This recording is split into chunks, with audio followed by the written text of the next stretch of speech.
Coucou, alors donc nous revoilà avec notre dernière capsule de la semaine, Délivre-moi. Toujours un plaisir de vous avoir avec moi ce soir. Alors donc je salue mes amis les travailleurs et je vous lève aussi mon chapeau pour avoir bravé pendant la période des fêtes, comme moi, d'être au poste. Je salue aussi tous les insomniaques qui ont trouvé une raison de se garder réveillés pendant cette période-là et ceux qui habitent de l'autre côté de la terre. Alors donc, j'espère que vous avez passé un beau moment en famille, avec des amis ou tout simplement à vous ressourcer en vous reposant simplement. Alors donc, comme je vous ai mentionné, on clôture justement ma compilation de l'année 2005 de mes lectures. J'ai quand même lu beaucoup de biographies pour l'année 2025, alors je vais vous en présenter deux. Il y en a un que je vais vous présenter, celui-là, je ne sais pas pourquoi, j'ai toujours eu une fascination sur ce personnage-là qui vient d'un tout petit pays, très chaud, mais qui a fait trembler une des puissances du monde, les États-Unis.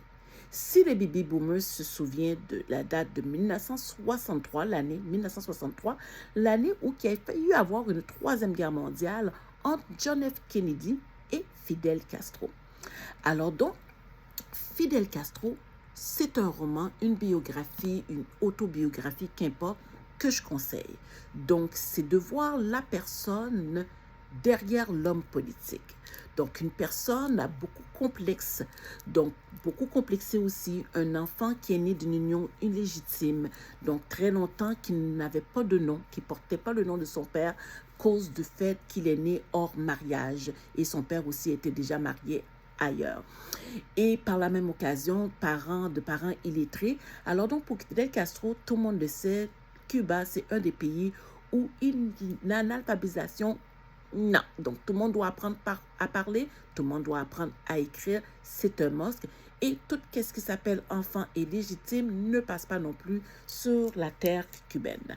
Donc, par ailleurs, autre que ça, on s'entend son alliance avec Che Guevara pour pouvoir faire tomber Batista, donc pour pouvoir justement mener sa marche, sa démarche, son combat justement pour garder Cuba droite. Qu'on n'aime pas, Fidel a fait sa marque. Donc, encore une fois, toujours surprise quand quelqu'un me demande avec qui tu aimerais prendre un thé. C'est une des personnes que j'aime nommer parce que justement, malgré qu'il est très complexe, mais c'est un homme qu'en lisant les pages, on apprend à comprendre pourquoi qu'on peut avoir une certaine appréciation de la personne qui est quand même à la fin de la journée une personne quand même humaine. Alors donc, c'est ça, hein, qu'on n'aime pas, il est là pour qu'on puisse en parler. Il a fait Cuba, qu'est-ce que Cuba est aujourd'hui, avec le bon comme avec le mauvais côté. On s'entend, c'est ça la politique, on ne peut pas tout avoir à 100%, mais c'est quand même un homme qui n'a pas plié, dont son pays n'a pas plié devant les États-Unis. L'autre homme puissant que j'ai lu, alors donc lui aussi, c'est un homme que je me suis dit, je serais intéressée à lire son parcours. C'est un homme qui a fait autant de bruit, si c'est peut-être pas plus, parce qu'en 2010, il est devenu le premier président noir d'une des plus grandes puissances du monde. Et vous savez de qui que je parle, c'est de Barack Obama. Alors donc, ce même Barack Obama-là, qui a eu la tête de Saddam Hussein, ce même Barack Obama qui a serré la main de Fidel Castro. Alors donc, ce même Barack Obama-là, qui encore aujourd'hui, on en parle. Alors donc, pour sa politique, pour sa grandeur d'âme, pour son élégance, parce que quand on voit Barack Obama, c'est l'élégance qui parle, c'est l'élégance qui rentre dans une pièce, donc on s'arrête pour pouvoir le voir. Alors donc, par conséquent, lire son livre est un petit peu différent de la biographie que j'ai lue de Fidel Castro. Le Promised Land, c'est celui-là que je parle de Barack Obama, parce qu'il y a quand même plusieurs livres de Barack Obama, mais celui dont je parle, c'est le Promised Land, que, pour être honnête avec vous, c'est un des livres que ça ne m'aurait pas dérangé de le faire en audio, parce que sa lecture est très, très lourde. On ne parle pas vraiment de sa vie personnelle, c'est plus son cheminement au niveau de la politique. Alors donc, je clôture là-dessus avec ces deux grands hommes d'état politique. deux grands hommes, justement, dont les pays se sont affrontés.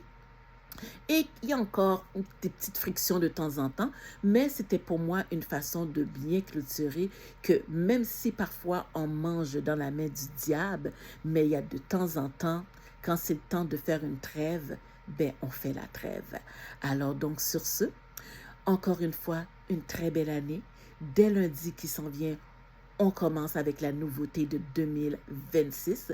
Sur ce, je vous dis même heure, même poste. Peut-être pas la même heure, mais c'est sur le même poste. De continuer à aimer ma page, de continuer à partager ma page, de me faire des suggestions, soyez pas timide et tout simplement de venir me rejoindre TikTok, délivre-moi le numéro 0. Alors sur ce, on se quitte pour 2 jours et on se retrouve très bientôt. Je vous embrasse. Bonne fin de semaine.